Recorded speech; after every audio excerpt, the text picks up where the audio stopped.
ये कहानी केरल से तिरुवनंतपुरम जाने वाले रास्ते के बीच में पड़ने वाली सुरंग की है, जिसे सब लोग भूतों की सुरंग के नाम से जानते हैं। इस सुरंग के अंदर जो भी जाता है वो दोबारा लौटकर कभी वापस नहीं आता। एक दिन राकेश नाम का एक आदमी अपनी बूढ़ी माँ और पत्नी के साथ गर्मी की छुट्टियों में तिरुवनंतपुरम घूमने जा रहा होता है। जिंदगी एक सफर है सुहाना, यहाँ कल क्या हो किसने जाना, हो यहाँ कल क्या हो किसने जाना। सब गाने गा रहे होते हैं। तभी राकेश को ऐसा लगता है जैसे उसने अपनी कार के सामने से किसी को भागते हुए देखा, जिसे देखकर राकेश अचानक जोर से कार के ब्रेक मारता है। क्या हुआ? इतनी जोर से ब्रेक क्यों लगाए? मुझे ऐसा लगा जैसे सामने कोई है, मैं एक बार चेक कर लेता हूँ। ऐसा बोलकर राकेश कार से नीचे उतरता है और सुरंग की तरफ जाकर इधर उधर देखता है, पर उसे वहाँ कोई भी दिखाई नहीं देता। जिसके बाद वह कार में जाकर बैठ जाता है और कार को सुरंग के अंदर ले जाता है। सुरंग के अंदर घुसते ही राकेश को सामने का सब कुछ दिखना बंद हो जाता है, जिसकी वजह से राकेश कार वहीं रोक देता है। ये सब क्या है? कुछ दिखाई क्यों नहीं दे रहा? यही मैं भी सोच रहा हूँ। सुरंग का दूसरा हिस्सा भी नहीं दिख रहा।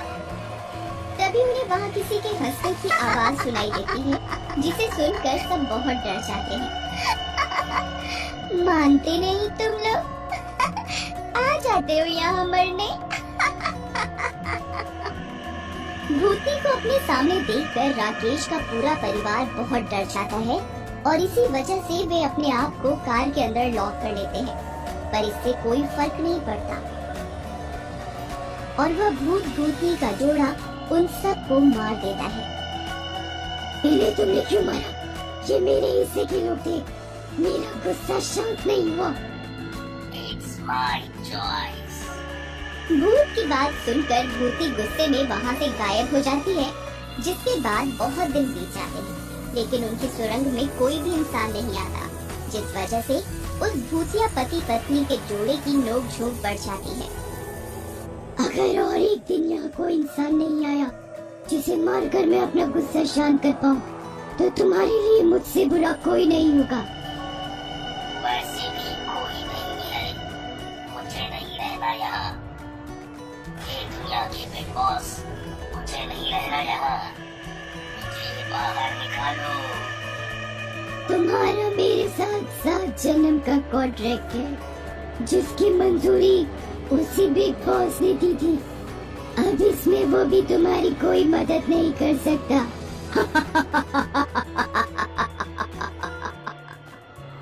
जहाँ एक तरफ भूतिया पति पत्नी के इस जोड़े की लड़ाई और नोक-झोंक चल रही होती है, वहीं दूसरी तरफ इनसे बिल्कुल अलग पति पत्नी का जोड़ा गीता और शेखर, जो एक दूसरे से बहुत प्यार करते हैं, उसी सुरंग की तरफ बढ़ रहे होते हैं।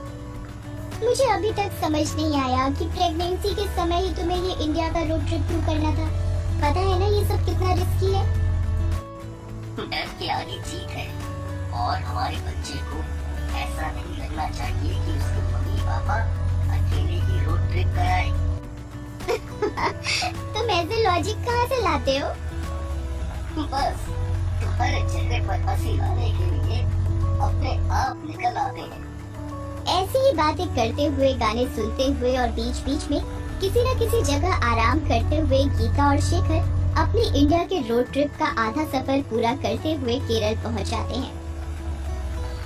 इसके बाद तिरुवनंतपुरम जाना है, जिसके लिए कुछ घंटे बिना रुके ड्राइव करना होगा। इसलिए आज यहीं आराम कर लेते हैं। शेखर की बात मानते हुए वे दोनों एक रात केरल में ही आराम करते हैं और अगली सुबह तिरुवनंतपुरम जाने के लिए अपनी कार लेकर भूतों की सुरंग वाले रास्ते पर निकल जाते हैं। इस वक्त गीता कार ड्राइव कर रही होती है और शेखर उसके साथ बैठकर गाने बदल रहा होता है। सुरंग के पास पहुंचते ही उनकी कार अपने आप रुक जाती है। क्या हुआ? कार क्यों रुकी? मैंने नहीं रोकी, अपने आप रुक गई। रुको, मैं चेक करता हूँ। ऐसा बोलकर जैसे ही शेखर कार से नीचे उतरता है तभी कार स्टार्ट हो जाती है और अपने आप सुरंग के अंदर की तरफ बढ़ने लगती है। शेखर, ये कार अपने आप चल रही है, हैंड ब्रेक भी काम नहीं कर रहे, मुझे बहुत डर लग रहा है, इसे रोको प्लीज। गीता की बात सुनकर शेखर भी कार के पीछे भागते हुए सुरंग के अंदर पहुंच जाता है। सुरंग के अंदर ऐसा सब कुछ होते हुए देखकर शेखर गीता को कार से नीचे उतरने के लिए मना कर देता है, जिसे देखकर भूतनी उनके सामने आती है। देखो उसे, अपनी पत्नी की कितनी फिक्र करता है। तुम गुस्सा नहीं करो तो मैं भी कर लूंगा उसकी पत्नी की फिक्र। हाँ, उसी की फिक्र तो करोगे, अपनी पत्नी की फिक्र करते हुए तो मौत आती है। बताओ, मेरी तो किस्मत ही खराब है। सोचा नहीं था कि शादी का वो 7 जन्म वाला वादा इतना सच हो जाएगा। तो मैंने भी कहाँ सोचा था कि मरने के बाद भी यही शक्ल देखनी पड़ेगी। यहाँ भी शांति से जीने नहीं देती। भूत और भूती को इस तरह लड़ते हुए देखकर गीता और शेखर असमंजस में पड़ जाते हैं और धीरे धीरे एक दूसरे से बात करने लगते हैं। ये सब क्या हो रहा है? इंसान हो या भूत, पति पत्नी हर जगह एक जैसे ही रहते हैं। यहाँ ऐसी मुसीबत में तुम्हें मजाक करना है। फिक्र मत करो, मेरे पास एक आइडिया है। ऐसा बोलकर शेखर भूत भूतनी की लड़ाई के बीच में खुद बोलना शुरू कर देता है। आप दोनों इतनी लड़ाई क्यों कर रहे हो? देखो, मैं और मेरी पत्नी अभी एक साथ मरने वाले हैं और हम खुश हैं कि कम से कम किसी एक को दूसरे के बिना अकेले नहीं रहना पड़ेगा। भाई, ऐसा कर, मरने के बाद मेरी वाली को भी साथ ले जाइयो। पर एक बार आप उनकी बात तो सुनिए, गुस्सा पूरी तरह बाहर आ जाएगा तो प्यार अपने आप बढ़ जाएगा। इसने कभी सुनी है मेरी बात जो आप सुनेगा? अगर सुनी होती तो आज हम जिंदा होते। ऐसा बोलते हुए भूतनी गुस्से में कार के बोनेट से उठ खड़ी होती है और शेखर को हवा में लटका देती है। मुझे गुस्सा आ रहा है, अपनी पत्नी को कार से बाहर निकाल, नहीं तो उसे वहीं मार दूंगी। नहीं नहीं, प्लीज उसे मत मारो, मुझे मार दो। नहीं, आप उन्हें कुछ मत करिए, मैं बाहर आती हूँ। इसके बाद गीता जैसे ही कार से बाहर निकलती है तो उसे देखते ही अचानक भूती का गुस्सा शांत हो जाता है और वो शेखर को छोड़ देती है। तुम प्रेग्नेंट हो?